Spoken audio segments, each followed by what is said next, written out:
What's going on, people? Myke C-Town here. So a few videos back, I'd mentioned that I was going to be doing a rap verse.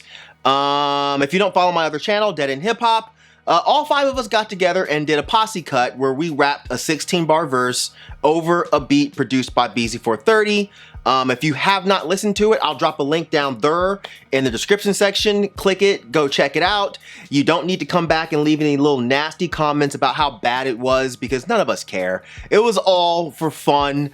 But I personally think that everyone brought their unique selves with their unique voice and personality to the song. Everyone exceeded my expectations, and everyone's voice kind of sounded like I was expecting them to sound, with the with the one exception of Rod, aka Modest Media, because I don't know where the fuck that voice came from. I don't know where the fuck that energy, that attitude, I have no idea where that came from. This dude, the most mild-mannered guy on the show, came on this song and fucking killed everyone. It was nowhere near what I was expecting, but I was so happy to hear it. I was like, what the fuck? Anytime I listen to the song now, I laugh to myself when his verse comes on, because it's so ludicrous how this dude was rapping. It's fucking good.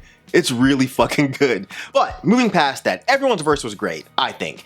But I actually thought it would be fun to kind of break down the lyrics for our verses. I tried to get the guys to do it. They really weren't that interested. So I figured I would just do it on my own channel, the same way I did the poetry breakdown.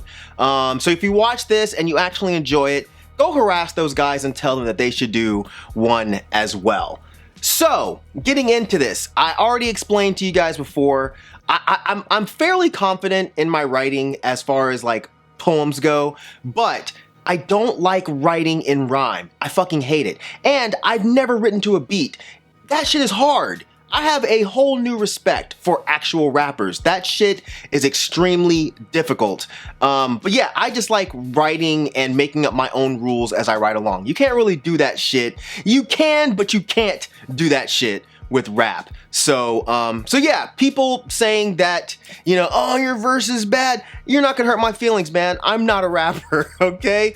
But yeah, I wanna actually talk to you about what I was saying in the song, because I'd actually written the verse prior to recording it, and most of it was like punchlines and like little funny things.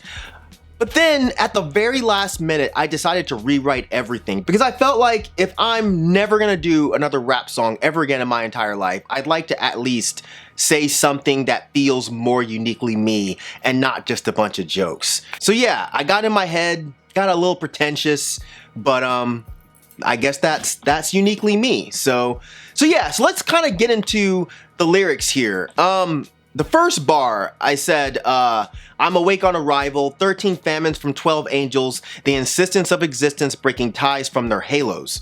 The awake on arrival thing isn't super important. It's just a sort of jab at the whole stupid idea of calling things woke. I feel like for some of us that label's unavoidable if you're talking about anything with substance, or if you're interested in any sort of liberation. But for some of us, we've been talking about these topics for literal decades. Okay, so yeah, awake on arrival. 13 famines. This is debatable, but the number of famines that are actually mentioned in the Bible is between 10 and 13, depending on whoever's doing the analysis, but 13 worked better here as it's from 12 angels.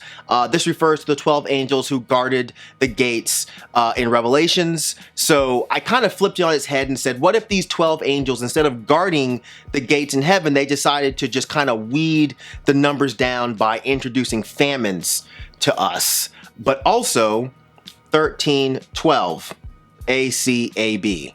Next lyric is laying groundwork for how these .orgs conspire violence, for today we will not be invisible nor silent. On one part, it's a statement of how organizations fund and promote capitalism, which reinforces wealth disparity, which results in a lot of poor who can't afford basic human needs like food, clothes, shelter. In essence, it kind of pushes structural violence on the poor, which in turn sometimes leads to the poor striking back or striking out in the form of violence out of necessity, okay? But it's also a call out to one of the best hardcore albums of all time, which is Groundwork, Today We Will Not Be Invisible Nor Silent. The next bar is we're Diamond Reynolds watching the fire squad as love passes in pain. Diamond Reynolds was Philando Castile's girlfriend. Philando Castile was shot by a police officer after telling the cop that he had a legal gun in the car. He did not threaten the officer. The officer flipped out and shot him. After the cop shot him, he continued to hold the gun on him and Diamond, and she stood tall and strong and continued to live stream what was happening and the absolute terror she must have gone through. It amazes me that she was strong enough and calm enough to talk to her phone while someone that she loved was dying next to her, all while there's a fucking gun pointed at her face, watching the fire squad. Next bar is Hippotigris stalked by cowardly lions were Elijah McClain. Hippotigris are zebras, okay? To me, police are cowardly lions. They think they're at the top of the food chain, but the point is they have artificial power. But every time they kill an unarmed person, it's because they're scared. They're afraid for their lives. And I specifically use zebras as they are black and white, and this kind of pushes this idea of the system affecting blacks and whites. But zebras are indigenous to Africa. And so there's this notion of it affecting people from this regional background more than others. As far as Elijah McClain, if you're not familiar, he was a 23-year-old black kid who was stopped by police for literally nothing. They held him down, they cuffed him, they administered ketamine, which pushed him into cardiac arrest. I'll let y'all read up on that if you want to, but out of all of the publicized deaths of black people at the hands of police, I related to Elijah the most. He was just an awkward, weird, but totally harmless dude who was minding his own business and was killed for nothing. The next line is, the awkward Pied Piper's friends to those without homes. Awkward Pied Piper, he was known to play violins for shelter cats, otherwise homeless cats.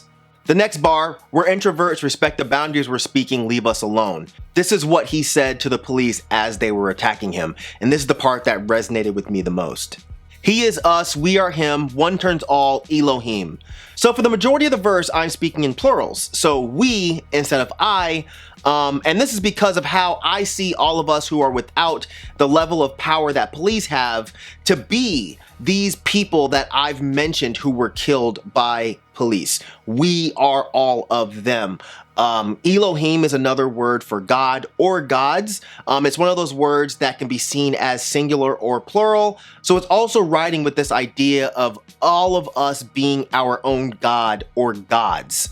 The next bar is, for today we're Chris Dorner with Pavlichenko fever dreams. Chris Dorner was a former cop who one day decided to murder a bunch of other cops. Pavlichenko is a reference to Ludmila Pavlichenko, who was also known as Lady Death, and she was a Soviet sniper during World War II who was recognized as the most successful female sniper in history, with a total of 309 kills. Most of these were German soldiers. So I related Dorner with Pavlichenko because while Lady Death was legit killing Nazis, some could say Dorner was doing the same thing. Not saying I fully agree, but it's an idea. The next verse is, armed to the teeth like Tamok, got glows for their entire crew. Tamok played Bruce Leroy in Last Dragon. Armed to the teeth, he caught a bullet in his teeth in the film. So yeah, that was a nice little throwback. The next bar is, and every life we take equates to a molar in their grip's tissue. This is relating back to Dorner and viewing every life being taken as biting the hand that feeds you, him, or us, right? Molar, teeth, grip, hand, grips, tissue. The next line is, from black blocks to black block, Alton's hand on our chest. Black blocks would be blocks in black neighborhoods, right? Black blocks, B-L-O-C-S, would be, let's just say like an aggressive protesting tactic, okay? Alton's hand on our chest refers to Alton Sterling, who was shot in the chest during an altercation with police officers. I use him here because regardless of his background, nothing he did should have been a death sentence, especially from police. And I used his name here specifically because He did terrible things in his past, but his death became a beacon for people to join this cause. Black blocks to black bloc. The next bar is the dismiss to cry, we insist that we exist. This circles back to a line at the beginning of the piece about the insistence of existence. It just refers to the desire to have the mere existence of those outside of the ruling class to be recognized as anything other than commodities. And the last bit is belief bereft. I've been writing my eulogy for 2 scores, and I'll be damned if I continue writing yours anymore. So when we did our poetry thing a while back on Is the Mic Still On, a lot of people had asked why I'd stopped writing, and this was because, if I'm being honest, a lot of my writing was very self-deprecating about sadness, death, the loss of belief in something, etc. So writing my own eulogy, writing about my own death. But then you have this mental discussion of which is worse, needlessly writing about your own death or writing about the needless deaths of others. So this line is essentially saying how I'd rather write about my own sadness or my own woes in a very callous way than the potential of having to write about various deaths of people who look like me, who were simply trying to exist in the world, which is not a fun thing to write about, but it might be a necessary thing to write about. Oh, and 1 score equals 20 years. So 2 score, you do the math. I know I'm dating myself here, but fuck it, right? And notice that these lines revert to I instead of we, because this is more of a personal stance now that relates to the individual and their own reasons for joining this sort of cause. And in my case, it's a matter of spending so many years as a young person looking at myself with some sense of disdain or hatred, and sometimes wishing that all of this shit was just done, right? But still having this understanding that it's not up to someone else, especially a paid government official, to take me out based on arbitrary things like skin tone or preconceived notions. So this part was all just a statement about not wanting to continue writing about the deaths of people, whether it's through poems or whether it's on some sort of social media platform. This type of shit needs to end. Of course, I don't see an end anytime soon, but that doesn't mean that you shouldn't still be asking for it. But yes, that is my piece. Yeah, it's basically just a poem that I tried to cram into a rap verse. And again, that shit was very difficult, but it was still a good time. Will I do it again? Fuck no. Okay? But yeah, I'm gonna end it here. Hopefully you guys enjoyed this video. Drop some comments down there and let me know what you thought of it. You don't have to let me know what you thought of my shitty ass rap. You don't, alright?